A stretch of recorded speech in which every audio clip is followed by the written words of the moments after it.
I'm going to start off by, I will let Shaleen come in and add any more color to her bio, but it was really inspiring to listen to all of you speak and really pushing this movement forward. One thing I want to get out of, and the reason I had this idea at all, so what you have right now, Shaleen, you've got accountants, bookkeepers, CPAs, CFOs, MBAs in all 50 states. And right now in the call, we've got about 35 of us, but there's another 300 that are going to see this video and get it emailed to them and have it linked. So they're going to be watching this later. And lots of these people, we have every walk of life, every race, every age group, every skill set. And these people are going to want to have ideas like, how do they get involved? And so say you're in California, a really mature state, that may be a different answer from New York, where say Paula is, and it's kind of brand new and things are coming. Or maybe you're in a state like, I don't know, Indiana, where it's way behind the ball. Maybe there are ways you can get involved and start creating your own associations or getting involved in other ways. But Shaleen, why don't I turn it over to you and just give a welcome and let you give a little input on that as well. Sure. Thank you so much for having me, Andrew. It was so great to be at the conference this last week. When I talked to everyone, I started out by saying I am a failed CPA. I actually started my career at Deloitte Tax, only lasted a year before leaving to work on marijuana legalization full time. So I have immense respect for accountants. And really, like, the great thing about this panel that we had was I just turned it over to Carlos, who isn't here today, but Paula and Molly, and the three of them talked about their experience working with social equity applicants. And we really tried to highlight what an important opportunity this is, both business-wise and moral clarity, doing the right thing, being on the right side of history.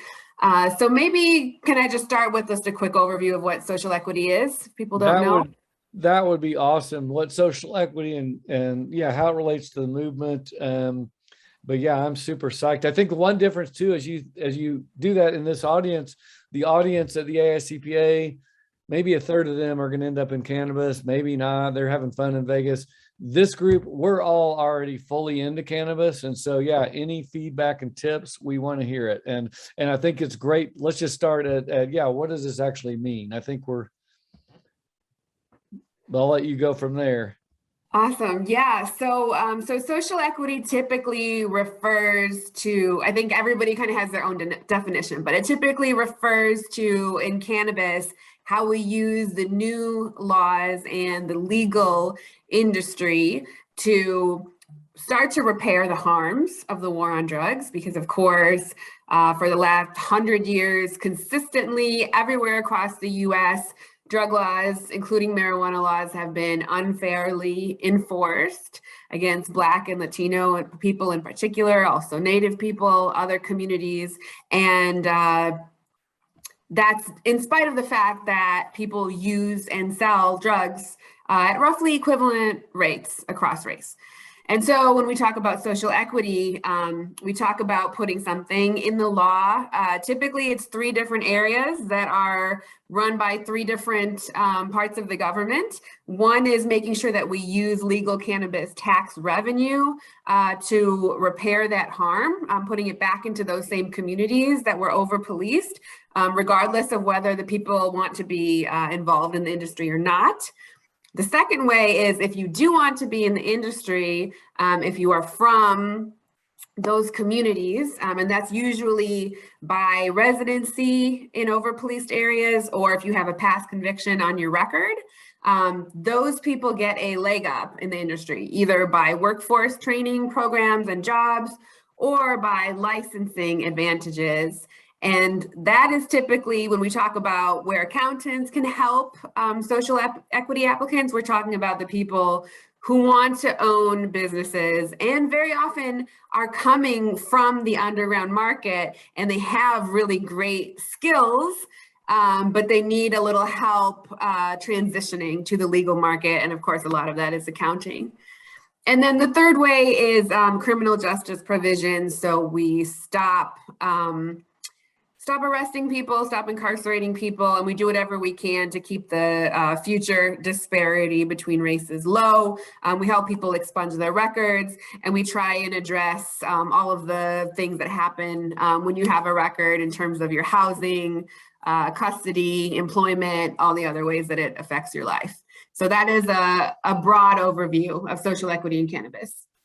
Okay, well, that is awesome. And by the way, while you were saying all that, I saw Nina is on the call. And Nina, what do you want to follow on and just give your general thoughts? We didn't let you introduce yourself real quick, except that you do cool shit with dope people, and we are dope CFOs. So we're the accountants serving the niche in all 50 states, and we want to know how we can get involved more in this movement. And even it's not just only, yes, I think we all should be giving back to our communities, whether it's in cannabis or not, and helping people and volunteering, but also this can be a real business too. Yes, amazing. Yes, I do cool things with dope people. That's for sure. I'm glad. Yeah, when Shaleen was telling me that you guys were the dope CFOs or dope CPAs, I thought that was dope. So well in alignment. My name is Nina Parks, born and raised in occupied Ohlone territory, which is San Francisco, California. I helped to co-found an organization called Equity Trade. So the Equity Trade, one of the products that we currently have is a certification mark that we got approved by the USPTO. It is a certification mark that helps to identify what businesses have gone through or are part of an equity program in a state, in a city, state, or nation. So all the things that Shaleen was saying, we are able to give a mark for those businesses so that consumers as well as other business owners can help to identify equity businesses through the certification mark. We currently have 16 brands that are at market, and we're talking to other folks about expanding that, including the county of Humboldt, to be able for them to adopt the certification mark for their businesses. And then also working on this supply chain, like B2B network and ecosystem. So we have a growing number of businesses that are going to be looking and that are Equity Trade certified, that are looking to tap into people that can help with tax help, that can help to set up their books, like all of the things necessary, to keep us above boards by way of, like documented accounting things. Because before, like in the business that I was in before, I used to just burn all my paperwork. So keeping books is all very new. Let me a couple of follow up just right on that immediately. One, if you want to drop a link into chat where you're, I would love people to contact you who are interested. You just said you need people that can volunteer. That's a great way for people to get involved right off the bat. But let's pretend I'm Andrew. And I get it say I am who I am. I'm a old white guy. I'm on the wrong side of this, even though I am so wholeheartedly behind this movement. Sometimes it's hard to get involved as the white guy, but say I'm in a state where things are brand new. They're not California. How do I get involved and maybe even I can form an organization, or I can get involved in policy or helping or having a voice to help push this movement forward in my state? I can definitely help to send you guys some information in regards to rubrics on allyship and what that looks like, because there are a lot of really wonderful organizations. One of them being this organization of Western states that have nonprofit organizations that do racial equity and inclusion work all across the country. So they've created a how to be a white ally workbook, which has been really, really helpful. And I can totally send that out to the group.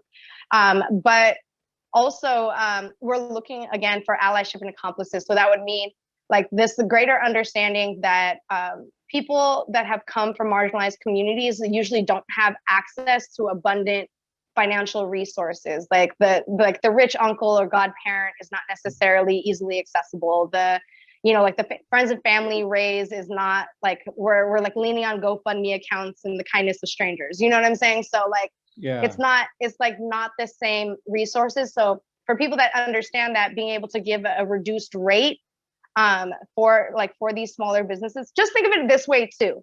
Like, because when we think about the racial conversation, and I'm in full awareness of the importance of the racial conversation, especially in the time period that we're in. However, if we're talking about business structures that can help to support what is good for small business will be good for equity businesses, because equity businesses are more than likely to be small businesses in the same way that our white rural farmers are small businesses, right? So being able to have friendly pricing for small businesses is where we find a lot of help. And then also being able to create like free workshops where people can come in and they can be like, a quarterly like tax strategy workshop or something of that nature is something that I would love to provide for our network of people. Because it's always like, it's so confusing, and, like we have 280E, it's just,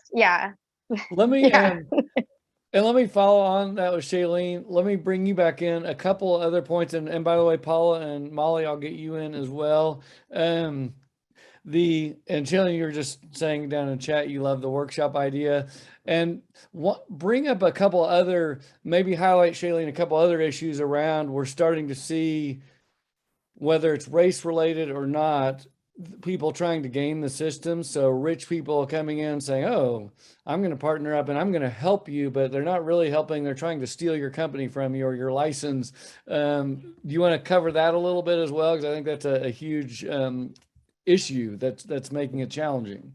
Absolutely. Yeah. So there are two different ways that I think accountants in particular can really be helpful here and find some paid business as well and really do some good work.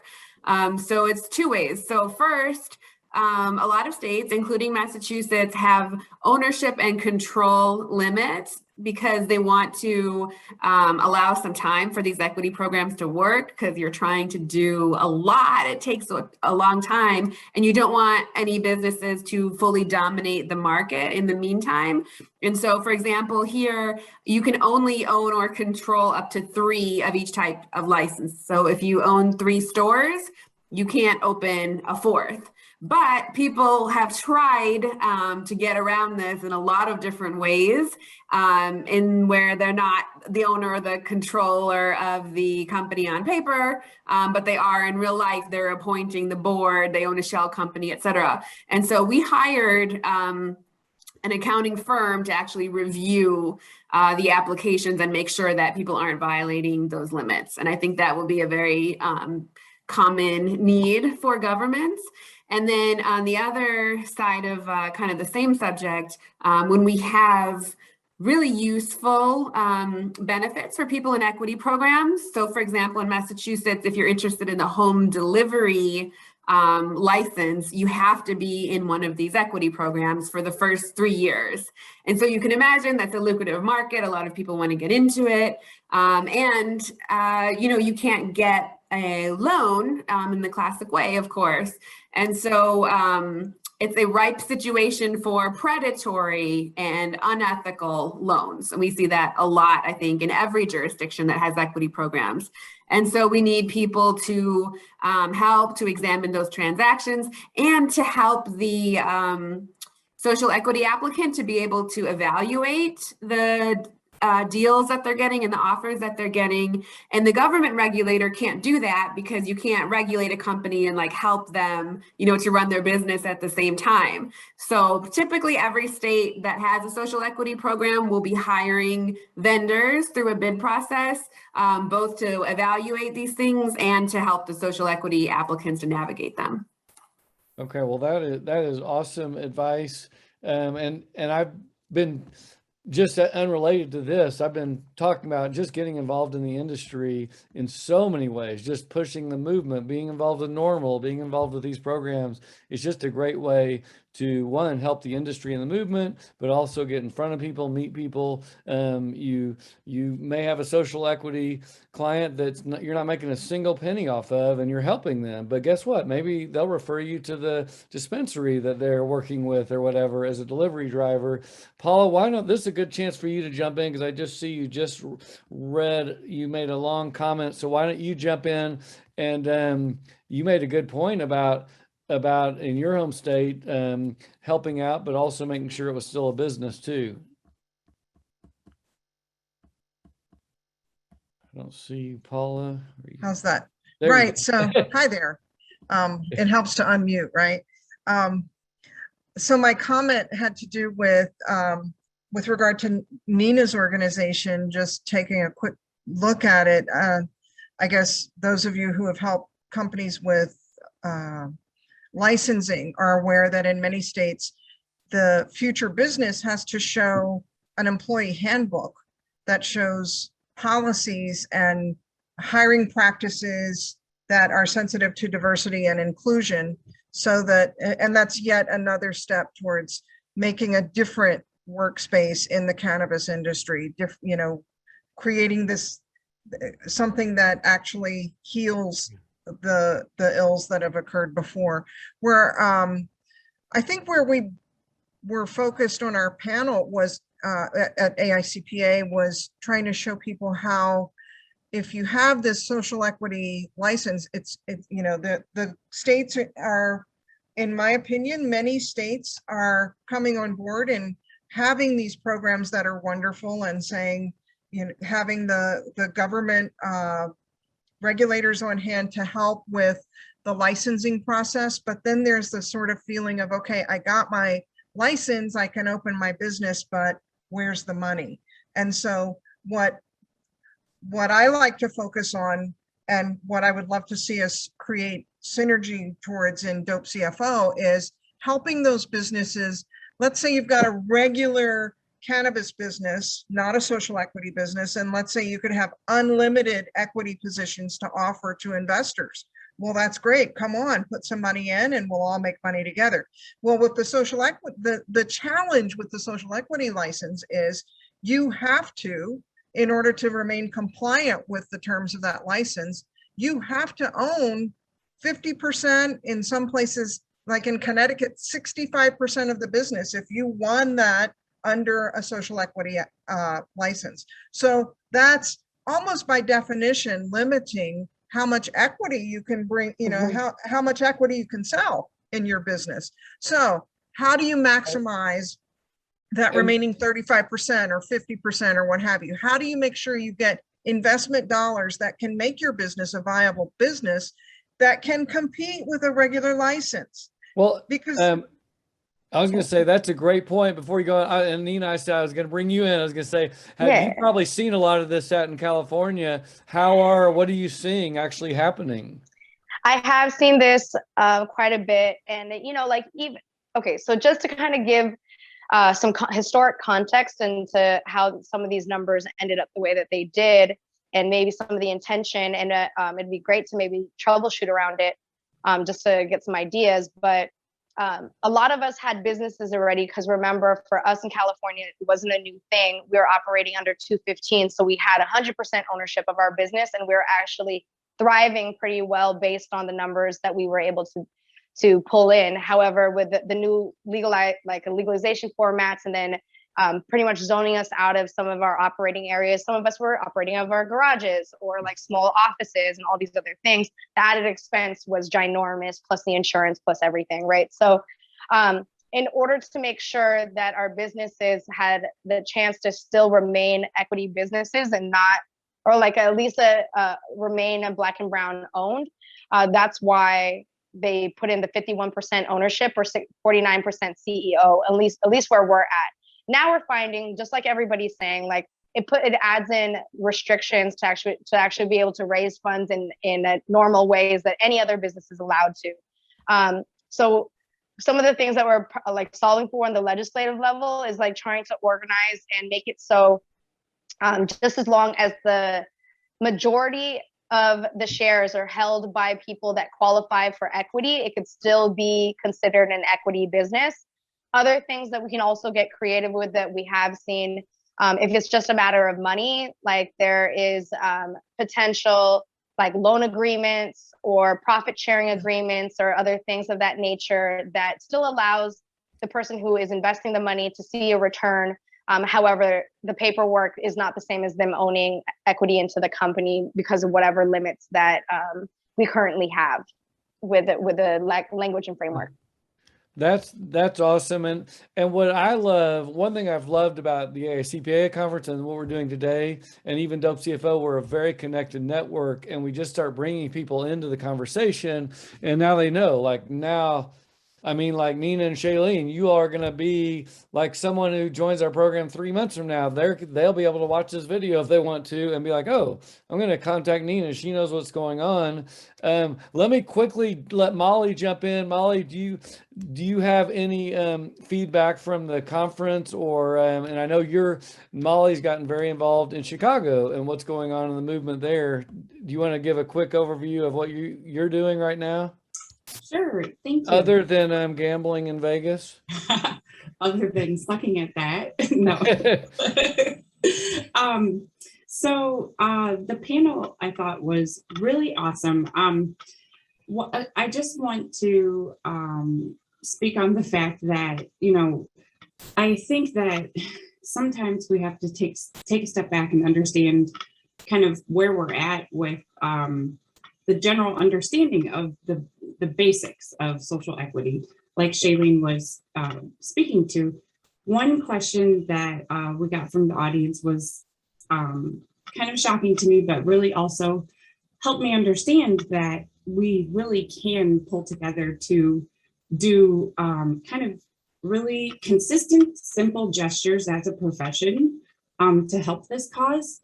And the question was, someone asking from the audience, can you explain more about the war on drugs and, you know, what it is and why we're having this intersection with it today?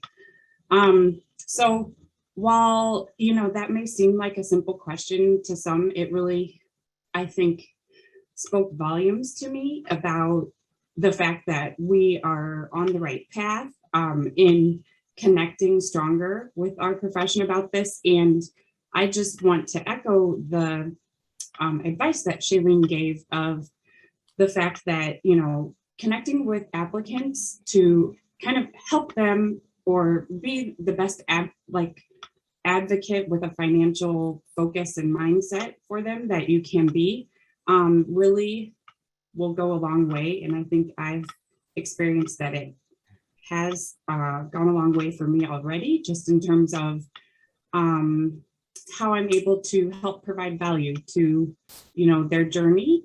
And then, you know, that can just mean the world to us in terms of what other type of effect, you know, we can have on the profession in general, but also on, you know, just the social equity movement in general.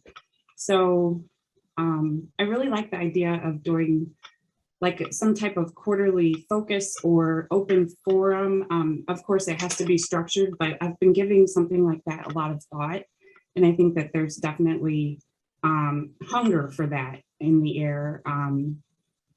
Andrew spoke to me getting a little more involved at my state level, and that is the state of Illinois. And I encourage everyone, you know, you all to look up and see, most likely there is like a nonprofit behind this in your state. And the one in the state of Illinois is called the Cannabis Business Association of Illinois, CBAI. And there is a minority access committee within that group that does very specific work legislatively, you know, at the state level. And in the state of Illinois specifically, the social equity program went through a revision. And so the group that I'm a part of was a part of, you know, helping helping just reshape how the program was rolling out so that it could really meet the true intention of the program. So I was really surprised at how, just the difference that I could make as a CPA and as a professional, kind of tenured in that accounting CPA world, but also really interested in this part of our world. It's been a really awesome intersection for me. So I encourage, you all to get involved in any way that you can. Well, Molly, thanks. And I'm going to have both Shaleen and Nina follow that up with your thoughts, because I was the same thing. Well, and my wife and I founded a nonprofit a long time ago, like 20 years ago, to take disadvantaged youth rock climbing, a program went for 15 years. And I used to think we'd have the debate, well, gosh, are there too many charities? If I start a charity, I'm taking away from someone else. So a couple of questions, Shaleen, maybe start in general. If I'm in a brand new state like North Carolina, should I start my own group, or like Nina did? So you can talk to that, or should I just find the best group to join? Or so give us your thoughts kind of on that. Yeah, so I would say both. I totally went through the same thought process when my term ended at the end of last year, because the last thing I wanted to do was start a nonprofit. I was like, there are way too many nonprofits. But the thing about cannabis is it's so new and there are so many gaps that if you feel like there's a specific niche, that you want to fill, you're probably right, especially, in your own state. So we started Parabola Center. I'll put it in the chat, but we started it to give everybody the tools to advocate, because I came out of government seeing that experts and professionals were really not proactively in the conversation very often, especially tax and finance professionals were not, weighing in a lot. But then, there's a million other ways that you can get involved. And I will say too, when it comes to building coalitions, it's really useful to team up with other organizations in your state. There's usually, a broad industry-based association, and then there's usually one for equity and minority owned. But if you're going to make progress, usually, and I think Nina was alluding to this earlier, you have to all team up, like the small businesses, the equity businesses, the farmers, the veterans, the patients. You kind of all have to be one coalition if you're going to make a difference. And so it's great to have your own organization, to advocate for what you want, and then team up with others. And then I'll just end with this, if you have 10 people with 10 different organizations and you all put out a joint press release, that looks really good to decision makers, and it matters. That's awesome. Nina, do you want to add anything to that as someone who actually did start your own nonprofit? Ours is, I want to be clear, ours is not a not-for-profit. We are a corporation, actually, for several different reasons. One, people that make up our leadership and membership already have nonprofits. So if we do need to have some level of nonprofit status for things that we're doing, we can reach out to people that are in our network so that they can also get the benefit of working on our projects. Because same to what you were saying earlier, which is is there too many? For us, there was a lot, and we didn't want to cannibalize each other. We wanted to make sure that within what we're creating in the larger scope of social equity, because to be clear, equity trade is not specifically for cannabis. We work on getting more equitable business practices across boards. However, cannabis is the only place that has an equity program in it as far as industries go. The goal would be to have an equity program in tech, to have an equity program in agriculture, to have equity, because the equity is necessary across boards. I also put a YouTube link within the chat. It has some other panel discussions from the early founding of our organization, and also there's another there's a playlist on there specifically about healing from the harms on the war on drugs. So it walks everybody through the timeline of war on drugs policy, which a lot of it did start with tax code. So 1933, there was the Marijuana Tax Act. That was one of the first like legislations where you saw, there being some kind of like fee associated with doctors wanting to vend cannabis products from their pharmacies, right? So there's a long history that would be great for you guys to tap into, and hopefully that playlist helps you guys to some degree. Also, to be clear, with the equity trade, we are looking to be able to work with our membership to start a fund so that we can utilize the fund in order to help us raise more dollars for our businesses. So like the collectivized fund, the strategy, the economic strategy in that, because we've been having so much trouble raising money individually for our businesses, that maybe we, like, if we collectivize and then also play within the decentralized finance space with cryptocurrencies as well, that we have the potential, because our technology and our certification mark is built on a blockchain.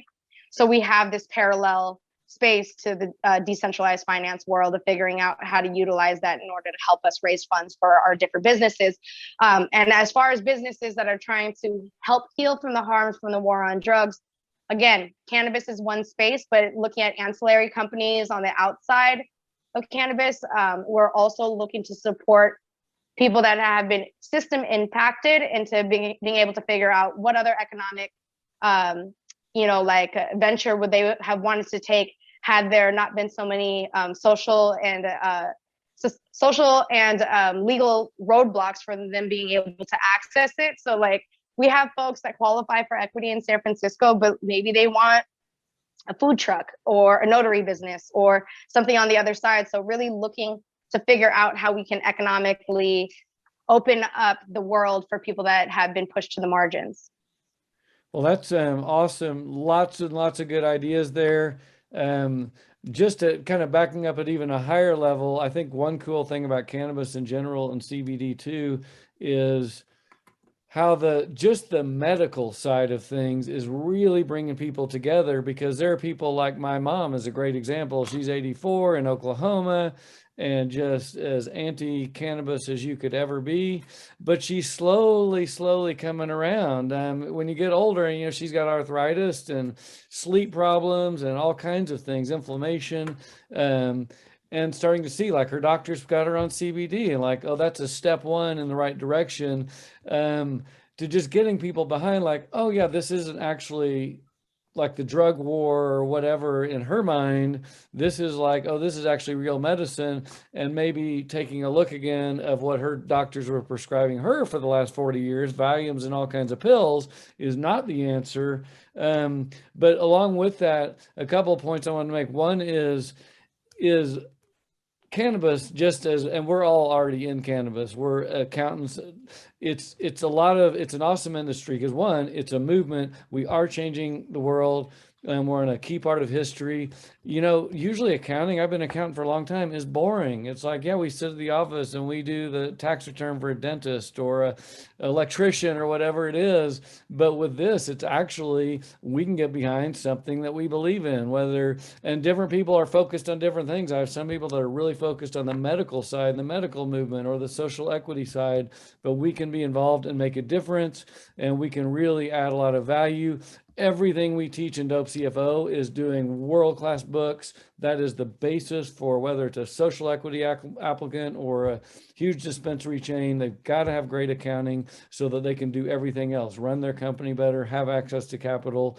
But I would encourage you to definitely get involved. I feel like your business model, whether you're in cannabis or any industry, should be part of your income, and part of your time should be giving back and using that training. So as you do that, though, be careful. And I actually want Paula to jump in here, because she got asked to do, you will get asked to do things that are bending the rules or breaking the rules or doing something illegal. And we just can't do that. And we can't, I tell clients, and you see more of this on the West Coast than the East Coast. People are like, well, I'm going into the legal markets, but I'm still going to break these 6 laws, and I'm not going to pay payroll taxes or workers' comp insurance, but I'm going to do everything else. And I'm like, I don't see a middle market. It's like legal or illegal. There is no, it's kind of like with your child. You can't kind of steal a little bit and it's okay. But Paul, you want to address that, because you actually got asked by sophisticated investors to kind of do something wrong. Right. I do want to address that, but before I forget, I wanted to address something that Nina talked about, and that was cryptos. And so this actually came up at the AICPA conference. Why is it that we see such an intersection with people who are interested in cannabis and people who are interested in alternate currencies like cryptocurrencies?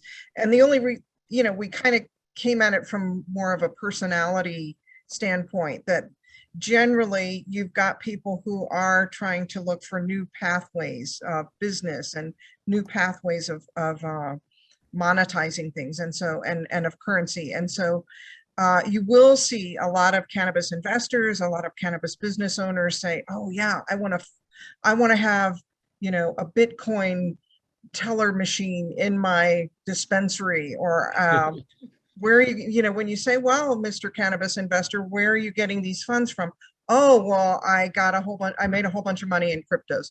Well, as a tax person, right away, what I hear is audit, audit, audit, because of course, even on the personal 1040 now for the last 3 years, you've got to answer that very direct question. And like Andrew was just saying, there's no maybe in the question. It's, did you buy or sell cryptocurrencies during the last year? It's not, did you make a fortune? It's not, did you lose money? It's, did you buy or sell? And so you've got to be able to answer that. And if you don't, you're automatically, well, either way, if you've participated in the crypto market, you're already marking your return for a potential audit. The IRS is promising that to us. So then you bring that over to the cannabis space, and it's like a double whammy. So, and potentially in the licensing space, it could be that if you go to put in a license application, but it comes out that you've got this big IRS audit underway, well, that's going to hold up your license. So as accountants and as attorneys, be very wary and really make sure, I actually love the cryptos, but so I'm not opposed to them, but know that it does make your return more complicated. It makes the whole financial picture more complicated, especially if they're talking about taking some of those cash profits from the dispensary and putting them into Bitcoin or Shiba Inu or whatever the latest currency is. You've got to really document. You've got to have a clear audit trail. Where did that money come from and where did it go? And once you've got it documented, you're good, you're golden. So you get an audit, who cares? Here's all the documentation. But the horror of an audit, of course, is when you don't have the documentation.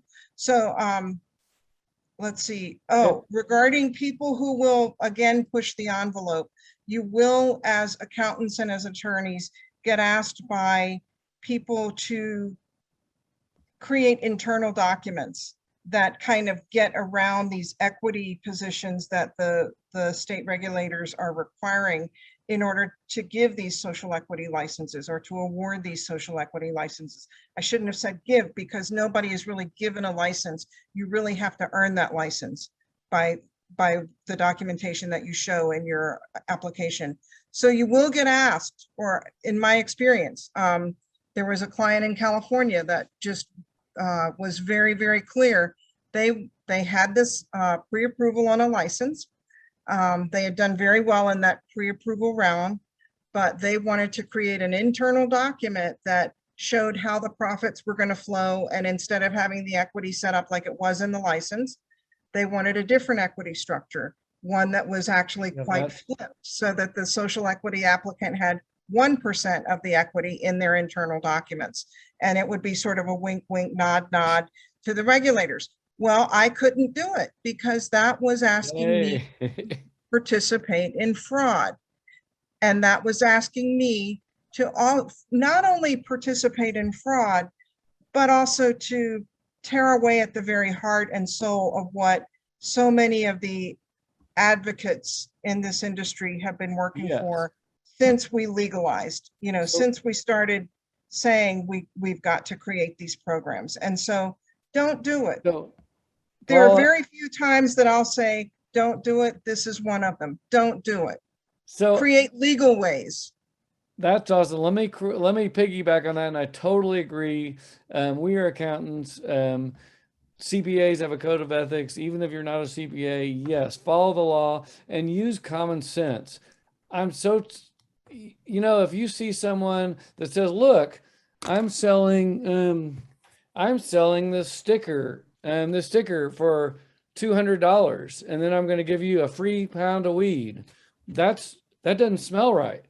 It's not right. It's anytime there's something smells like fraud or breaking the law, it probably is. So let's not do that. Be super careful. Chip, I want to reflect on your comment real quick. I know you were, and then Shaleen, you can jump in on this question. Chip, do you even want to unmute and ask this? But along with this, Chip is in a state, Texas, which is the size of the next California, massive farmland, loads and loads of money, the oil and gas industry, almost as many people as California. It could be $100 billion market down there someday, and it's just still really a backward state. And so why don't Chip ask your question, and Shaleen, maybe you could answer on that. What could you do if you're in a state like Texas?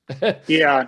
So I guess, the first question, I was really reflecting on the comments of everyone, but about a startup studio concept, which is used in high tech a lot, or a venture capital fund that is used a lot in raising capital, but specifically focused on social equity applicants. And what does that landscape look like? Are there a lot of participants in there? I know we've talked a little bit about it. I'm just trying to figure out in my head how what that market looks like, and if there is a need for that, because there's clearly an emotional need for it.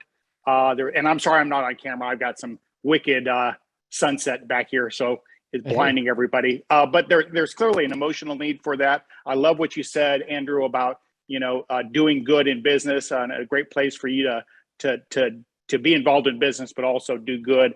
And so I'm just curious as to the panelists is kind of what that looks like in their mind. Shaleen, do you want to jump in?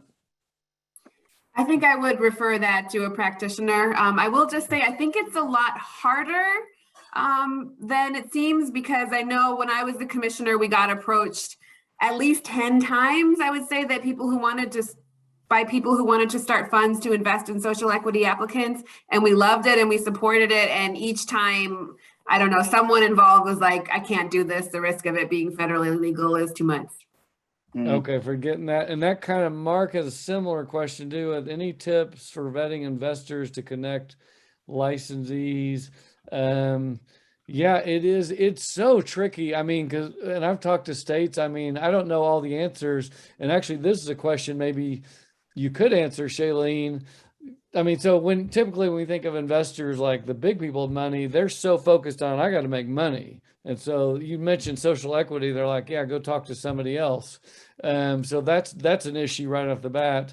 But do you have a sense of what I heard at the conference that Massachusetts was really doing things right, and they were kind of a model example? And then is that true? Are they kind of the best state for a good example, or are there other states that are doing a horrible job, or do you have any input on that as well?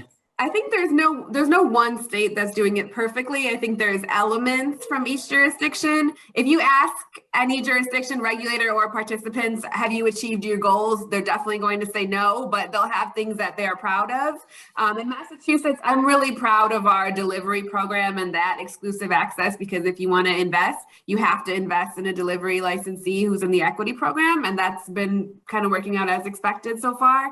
Oakland and San Francisco, I think, are great at providing the comprehensive benefits to participants. And part of that is the wraparound services, including legal and accounting. I know there's law school clinics that are providing services. And then I know there are accounting firms that get paid by the state or the city to provide the technical assistance. Yeah, I'll pause there and let other people jump in. Yeah. Nina, you look like you had something to say. This has been a great call, by the way. First off, I want to just address something too. It's like social equity does not equal charity. Social equity equals a small business owner or somebody that has been discriminated against. So like because of like either racial or like sexist laws. So if people discriminate, if people are discriminating against businesses because of social equity, they're just perpetuating the same mind state that got us in the position anyways. So they have a lot more internal work that they have to do as a human being. So, you know what I mean? So that's that. Like, it's a business. You know what I mean? Like, our success as a, because like I also qualify for equity. I qualify for equity because my brother was incarcerated. I launched his cannabis business, and I helped to create the law so that he came. And then, mind you, I was also doing other diversion programs within my community. I was the case manager. I worked in the high schools, and I advocated for like after school programming and all sorts of other things that would try to be preventative services for you know, our marginalized communities, the ones that I came from, because my mom is a Filipino immigrant, you know what I mean, trying to figure out how to make it out here. And I had a white Jewish father who was a dentist, but like it wasn't like, so like the stratification of like access to resources on either side of that of my own family, like I was able to see the discrimination that happened with my mom and the easy doors flinging open to my dentist father. You know what I mean? Like, even though my mom had degrees and all these other things, like it was not as easy as my father walking into a room, you know? His kids were looked into this, like, and looked at in the world as like brown Mexican kids, which is funny because we're Filipino and Jewish and not Mexican. You know what I mean? So like, that was like, it's like a weird, it's a weird psychological mindset that the rest of the world has to like get over in regards to race. The issue that we're having across boards and where CPAs can help so much is that it's a class issue. It's an issue around access to money and resources and assistance in education and supportive networks to make it so small businesses can thrive, right? So again, what's good for small businesses are good for equity businesses, because more than likely an equity business is going to be a small business, you know. So just kind of, especially with the work that we're doing in regards to the equity trade network, like we are pairing up with the, you know, like white rural farmers, right? So like they're, you know, like some of them also have, you know, their own things that they're working through, but they qualify for equity in regards to like what was happening like in their county, because they had helicopters flying over and you know, arresting and traumatizing them as well. So as far as being system impacted, we like share like similar traumas. And so even though like part of the adversion, I'm sure, is because you know, folks that had more stable environments are working with individuals that are maybe a little rougher around the edges in personality. You know, like it's just an amount of patience and compassion and understanding that ultimately we're all trying to make money. So you know, it's not charity. It's business incubation or like business support, you know? So those are all, Nina, you made about 100 great points. And Shaleen, maybe at some point you can tell me how to make a heart on my screen, because I don't know how to do that. But do you, yeah, like a heart. Okay, so amazing things. So I will say a couple of things. There's almost 400 people in our VIP community, and I have gone, and we layered over this backdrop of the most divisive America we've ever had of my lifetime, and I'm almost 60, and I've kept politics very strongly out of our group because I'm not going to have, there's other groups where we can battle about politics and right or left and all that stuff, but you know, social equity, social justice, doing the right thing, that will never go out of style. We were actually talking about just doing the basics. Someone actually, this came up this weekend, like, oh, cannabis is so complicated and the laws are changing everywhere, and it's confusing. But on the accounting side, it's the basics will always apply 50 years ago. And now we do solid accounting. We do great reporting. We do good for our clients. And the same with this movement, whether it's the medical side or the social justice side, it is doing the right thing. You will never go wrong doing that. You'll make the world a better place. You'll hopefully have a good business. You'll help others. So I think we can hopefully all agree, at least on that side. And Chip saying Nina's comments exactly why you're thinking about the parallels to startup incubation. And they're just, it's kind of fun with, there's so many things happening at so many at light speed and organizations, and there's just so many alternative ways to get involved. And it can be even super simple. Like Carlos, who's not here, he had told me a while ago when he joined, he's like, he just simply wants to serve the Latino community. He's fluent in Spanish and he wants to be able to help those people. And he's building a huge successful company around that simple idea as well. Paul is saying chip. So let me say a couple of things. We got 7 minutes left. I have to literally, Nico, you got to stop the recording at 2:59, and we got to stop because we have I promised, we have a bi-weekly Q&A for just like accounting questions. And so we're going to stop this Zoom and relaunch at 3. So I want to give all 4 of you, why don't we start with Paula and Molly, and then we'll go to Shaleen and Nina for final comments or thoughts or anything we left out. Paula, you want to start? Yeah, so I'll start and I'll be brief. Don't think of these, as Nina was saying, don't think of these as giveaways or charities. Also, don't think that the social equity license is a soft kind of political or social concept. When we get into the accounting on it, there are real hard numbers that have to be crunched. And even as you go through various fundraising throughout the life cycle of your business, you have to keep going back to those cap tables and to the distribution of the equity to make sure that that business remains compliant. So your compliance issues are much higher for these businesses than for a regular cannabis license.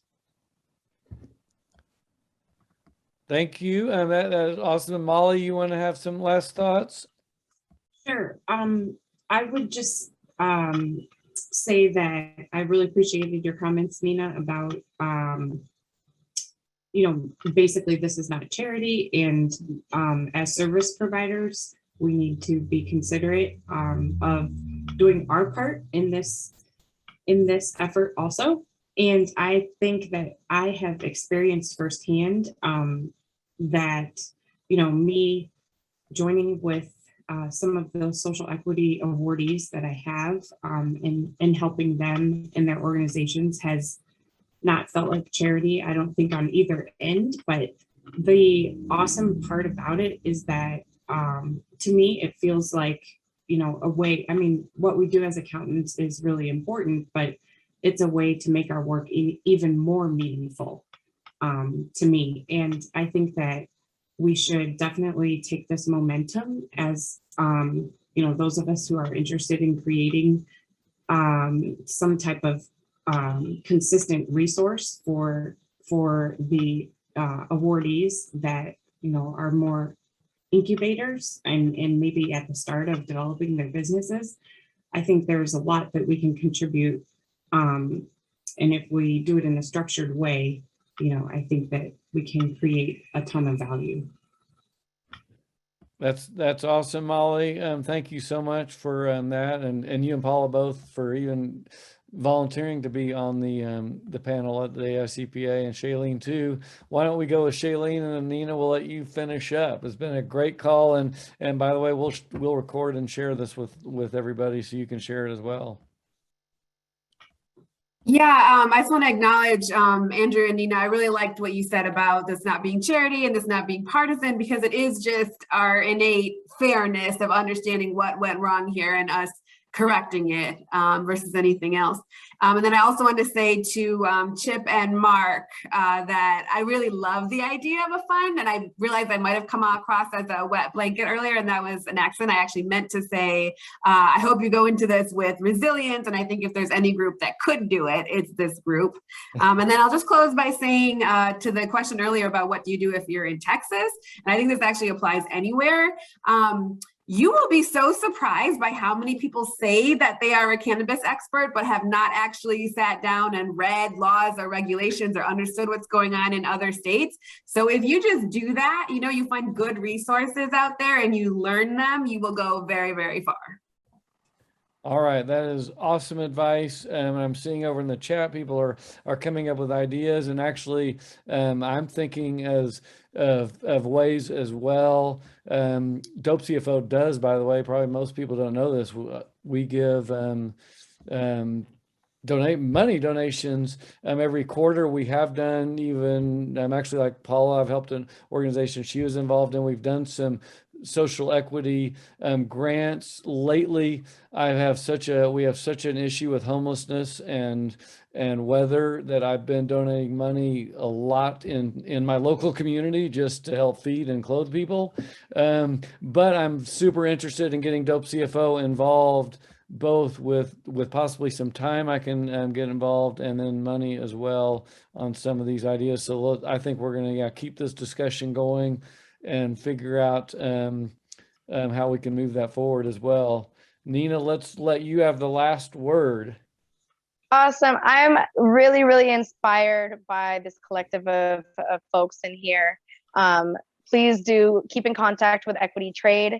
I put our email, which is just equitytradecertification@gmail.com. In the link. I would love to collaborate with you guys on providing maybe the workshop. That would be like the workshop around like tax strategies or anything like that.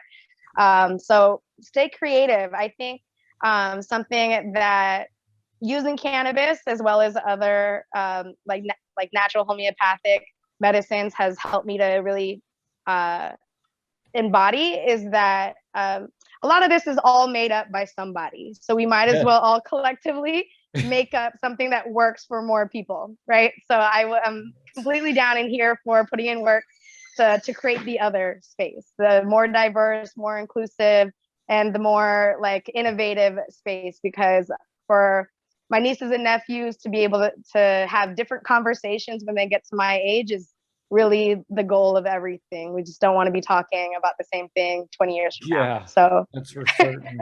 Well, you all, this has been even way better than I even thought, and I'm so glad we did it. Thank you to everybody who contributed. We'll keep this going, and we may even start doing some more of these style calls within Dope CFO because it's so important. And I'll figure out on the outside with that. And with that, thank you, everybody.